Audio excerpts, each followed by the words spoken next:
Oke, buat Anda semua para aparatur sipil negara di Indonesia, siap-siap ya, karena cara karir Anda dikelola bakal berubah total. Sebentar lagi, kita akan bedah tuntas peta karir baru yang bakal jadi penentu masa depan Anda di birokrasi. Yuk, kita langsung aja ke intinya. Ada sebuah sistem baru yang sebentar lagi akan jadi penentu segalanya. Mulai dari promosi, mutasi, sampai seluruh jalur karir Anda. Namanya sistem 9 kotak. Dan kita akan kupas tuntas di sini supaya Anda tahu persis harus bersiap untuk apa.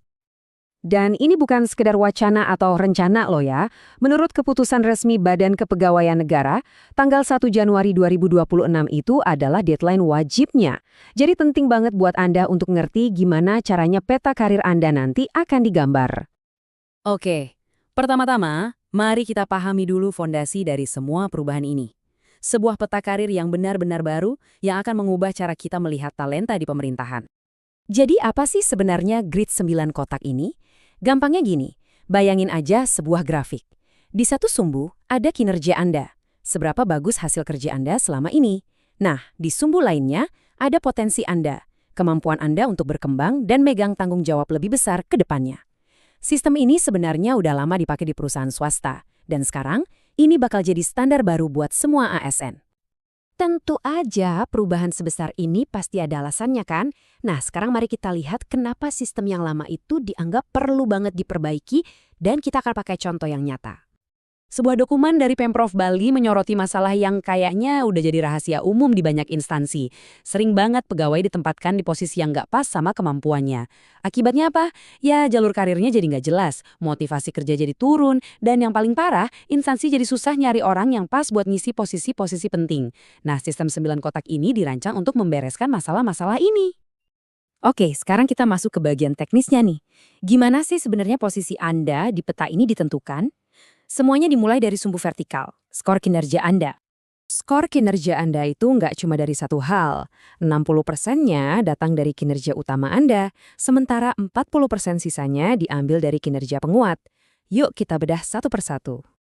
Nih, cara kerjanya gini. Komponen kinerja utama Anda yang bobotnya 60% itu diambil langsung dari predikat tahunan Anda di e-kinerja. Simpel dan transparan banget. Kalau predikat Anda sangat baik, skor Anda langsung 100. Kalau baik, ya dapat 80, dan begitu seterusnya. Artinya, penilaian tahunan Anda sekarang punya nilai angka yang jelas. Biar lebih kebayang, kita pakai contoh langsung dari dokumen BKN ya. Kenalin, namanya Sider Budi. Di tahun 2023, kinerjanya dinilai sangat baik. Artinya, skor kinerja utama dia adalah 100. Coba ingat-ingat angka ini, karena kita bakal balik lagi ke Sider Budi nanti. Nah, sekarang kita pindah ke sumbu yang satunya, sumbu horizontal, yaitu skor potensi. Bagian ini sedikit lebih rumit karena ini mengukur kemampuan Anda di masa depan, bukan cuma hasil kerja di masa lalu. Jadi, skor potensi Anda itu dibangun dari 4 pilar. Yang paling besar bobotnya, 40% adalah kompetensi. Ini mencakup riwayat pelatihan dan pengalaman Anda. Lalu diikuti potensi hasil asesmen sebesar 25%, kualifikasi pendidikan Anda 20%, dan terakhir yang nggak kalah penting, integritas dan moralitas sebesar 15%. Coba kita lihat lebih dalam. Kompetensi itu bukan cuma soal sertifikat loh, tapi juga pengalaman nyata Anda. Potensi itu mengukur cara Anda berpikir kritis. Kualifikasi jelas ngasih bobot buat pendidikan formal Anda. Dan yang menarik, integritas juga jadi faktor kunci yang dilihat dari catatan disiplin Anda selama 5 tahun terakhir. Semua ini digabungin jadi satu skor yang objektif. Oke, kita balik lagi ke studi kasus kita. Setelah semua data saudara Budi, mulai dari ijazah S2-nya, hasil asesmennya, sampai rekam jejaknya yang bersih, semuanya dihitung, muncullah angka total skor potensi dia 89,42. Wah, ini skor yang tinggi banget. Oke, kita udah punya 2 angka penting nih, skor kinerja dan skor potensi. Sekarang saatnya masuk ke bagian yang paling ditunggu-tunggu. Gimana cara kedua skor ini dipetakan ke dalam grid 9 kotak? Dan ini dia wujudnya grid 9 kotak. Sumbu yang tegak atau sumbu Y itu adalah kinerja, mulai dari di bawah ekspektasi sampai di atas ekspektasi. Terus sumbu yang datar atau sumbu X adalah potensi, dari rendah sampai tinggi. Setiap pegawai nantinya akan punya posisi di salah satu dari 9 kotak ini. Terus, di mana dong posisi saudara Budi?